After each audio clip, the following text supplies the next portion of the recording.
చెడిపోయిన చెత్త సేకరణ వాహనాలను మరమ్మతు చేయించండి. జూనియర్ మొహమ్మద్ ఖలీల్. నిజామాబాద్ జిల్లా బోధన్ పట్టణంలోని మున్సిపాలిటీలో గత 4 సంవత్సరాల క్రితం చెత్త సేకరణకు అప్పటి ప్రభుత్వం 40 ఆటో రిక్షా వాహనాలను కొనుగోలు చేసి వినియోగించింది అని, వాటిలో సుమారు 20 వాహనాలు చెడిపోయి వాడకం లేకుండా పోయాయి అని Aam Aadmi party Bodhan convener junior Ahmed Khalil ఆరోపించారు.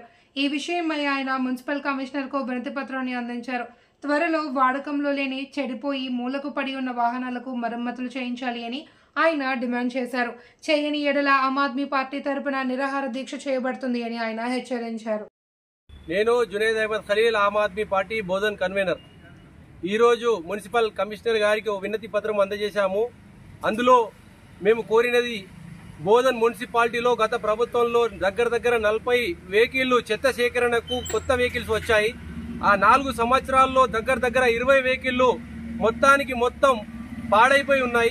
కొత్త వెహికల్స్ టైర్లు పలిగిపోయినాయి, కొన్ని వెహికల్స్ బ్యాటరీలు లేవు, కొన్ని వెహికల్స్ అద్దాలు లేవు. ఇంత దారుణమైన పరిస్థితిలో ఉన్నాయి. అవి ఒక స్క్రాప్ బండిలాగా మారిపోయింది. 4 సంవత్సరాల్లోనే ఈ గతి పట్టింది. దీనికి నిర్లక్ష్యమే ముఖ్య కారణం. అదేవిధంగా మా బోధన్ మున్సిపల్ కౌన్సిలర్లు ఏం చేస్తున్నారని ఈ సందర్భంగా నేను అడుగుతున్నా. 4 సంవత్సరాలలో మీరు కొనుక్కున్న ఇంటికి వెహికల్ ఇలానే పాడైపోతాయా?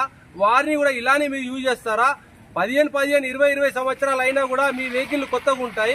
కానీ ప్రజల ట్యాక్స్తో, ప్రజల విత్తనంతో కొనుక్కున్న ఈ వెహికల్స్ నిర్లక్ష్యం వల్ల పాడైపోయినాయి. మున్సిపల్ కమిషనర్ గారు వెంటనే వాటిని రిపేర్ చేయించి మళ్ళీ ప్రజల సౌకర్యంకు కల్పించలేగా వాళ్లకు తీసుకురావాలని ఈ సందర్భంగా ఆమ్ ఆద్మీ పార్టీ కన్వీనర్ తరపున నేను కోరుతున్నాను. ఈ వివరణ చేయకపోతే రాబోయే రోజుల్లో ఆమ్ ఆద్మీ పార్టీ తరపున మున్సిపల్ కౌన్సిల్ ఎదుట ధర్నా ప్రోగ్రాం కూడా చేస్తామని ఈ సందర్భంగా తెలియజేస్తున్నాను. జై హింద్, జై ఆమ్ ఆద్మీ.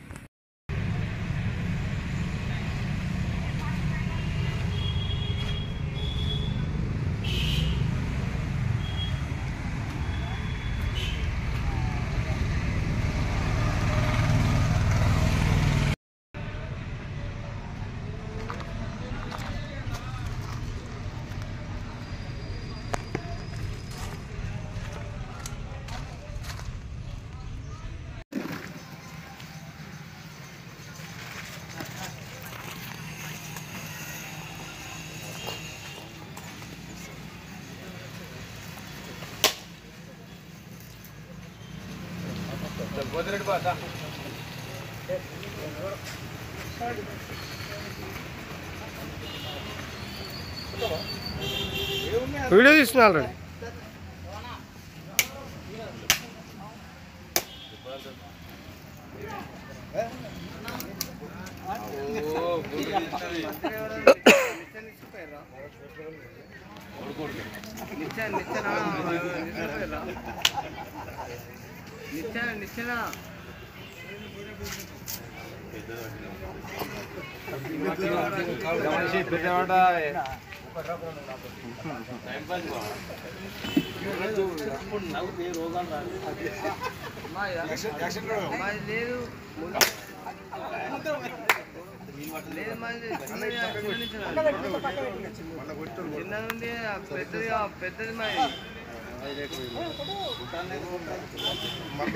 అతిథులకు